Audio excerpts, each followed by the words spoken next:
এখনকার দিনে বড় বাজেট, বড় তারকা দিয়ে সিনেমা চলে না ভাই। সিনেমা চলে কন্টেন্ট দিয়ে। Content is king. সিনেমাতে গল্পই রাজা। এই কথাটি সাউথ ইন্ডাস্ট্রি খুব ভালোভাবেই বুঝে গেছে। আর অপরদিকে বলিউড মানেই বড় বাজেট, বড় তারকা, তারপরেও একের পর এক ফ্লপ মুভি।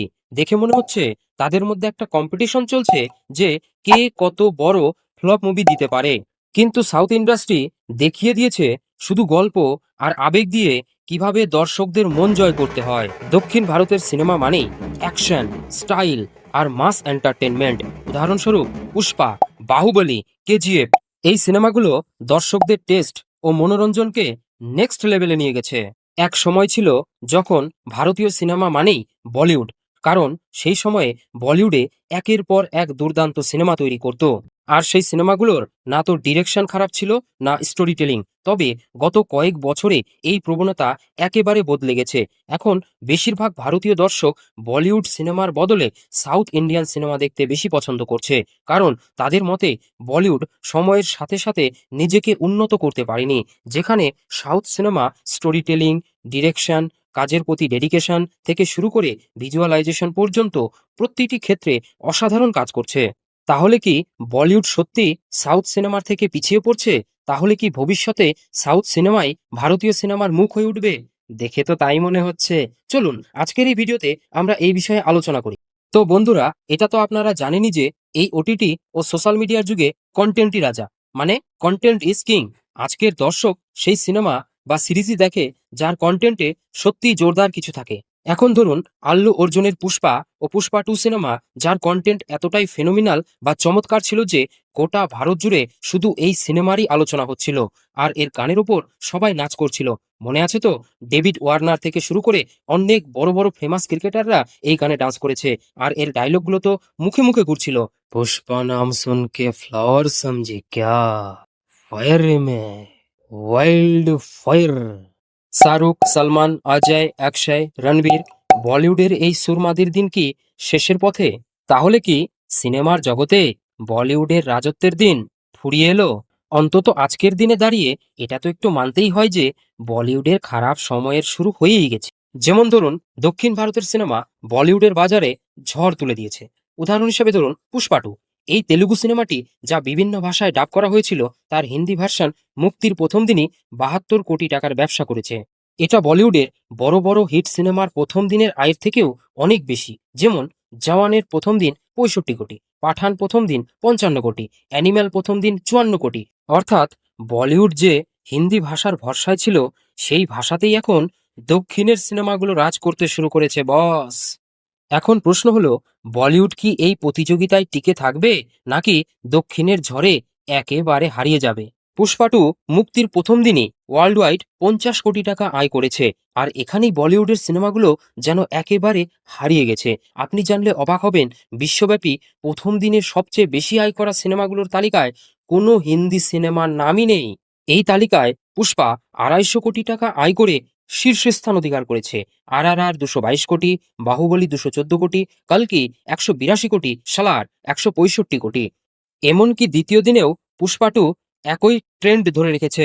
এখন প্রশ্ন হলো, পুষ্পা টু এর সাফল্য কি শুধুমাত্র একটা কাকতালীয় ঘটনা, নাকি এর মধ্যে লুকিয়ে আছে বড় কোনো সংকেত? পুষ্পা টু দেখলেই বোঝা যায় কেন এই সিনেমা এত জনপ্রিয়।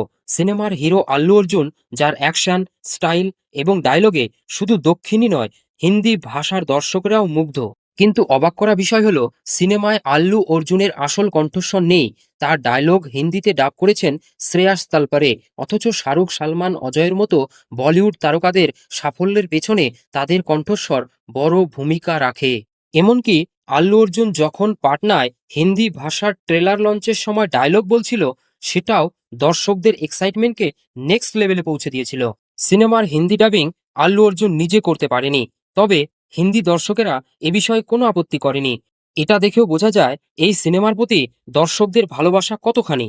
পুষ্পা টুয়ে আল্লু অর্জুন ও রশ্মিকা মান্দানার মতো অভিনেতারা ছাড়া এমন কোনো বড় চরিত্র ছিল না যার বলিউড বা হিন্দি হার্টল্যান্ডে বড় পরিচিতি রয়েছে।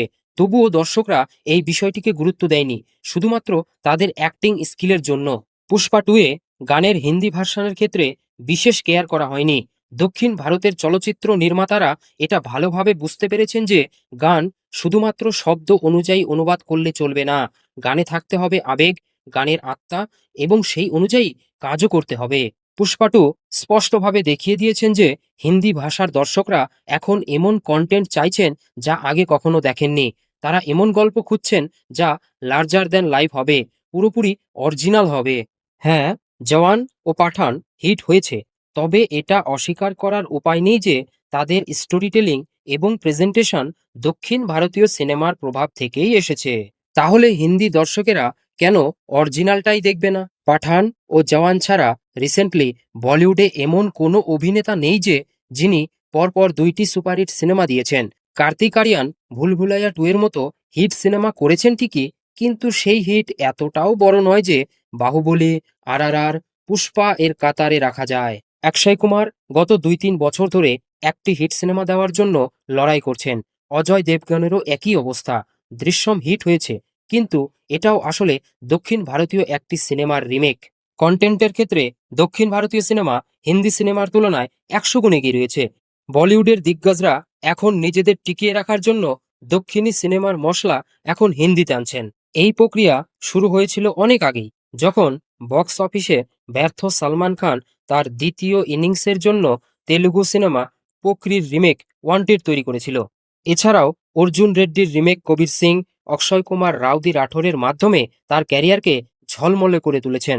বলিউডের বড় তারকারা দক্ষিণী সিনেমাগুলোর কন্টেন্টকে একের পর এক কপি পেস্ট করে এগিয়ে যেতে চেষ্টা করছেন, কিন্তু সাউথ ইন্ডিয়ান সিনেমাগুলো এখন সেই লার্জার দ্যান লাইফ ইমেজে বলিউডকে ছাড়িয়ে গেছে। বলিউড আর সাউথ ইন্ডিয়ান সিনেমার এই লড়াই শুধুমাত্র বক্স অফিসের লড়াই নয়, এটা গল্প বলার নতুন ধারা, দর্শকের পছন্দের পরিবর্তন এবং সিনেমার প্রতি ভালোবাসার প্রতিচ্ছবি। দুই ইন্ডাস্ট্রি তাদের নিজ নিজ শক্তিতে অদ্বিতীয়।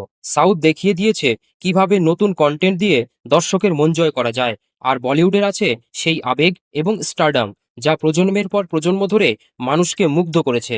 বলিউড হোক বা সাউথ, সিনেমা ভালো হলে হার জিতের কোনো প্রশ্নই আসে না।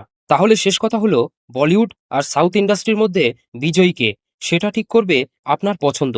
কারণ দিনের শেষে আমরা সবাই ভালো কন্টেন্ট দেখতে পছন্দ করি, আর ভালো কন্টেন্ট বা গল্পের কোনো সীমা নেই। বলিউড তার হারানো রাজত্বকে ফিরিয়ে আনতে পারে যদি গল্পকে রাজা বানাতে পারে। সত্যি বলতে, কন্টেন্ট ইজ কিং। আর এ বিষয়ে আপনার মতামত কমেন্ট বক্সে জানাতে ভুলবেন না। আর ভিডিওটি যদি ভালো লাগে তাহলে লাইক, শেয়ার আর চ্যানেলটি সাবস্ক্রাইব করে পাশে থাকবেন। এতে হয়তো আপনার কয়েক সেকেন্ড সময় লাগবে, কিন্তু এটা আমাকে পরবর্তী ভিডিও বানাতে অনেক মোটিভেট করবে।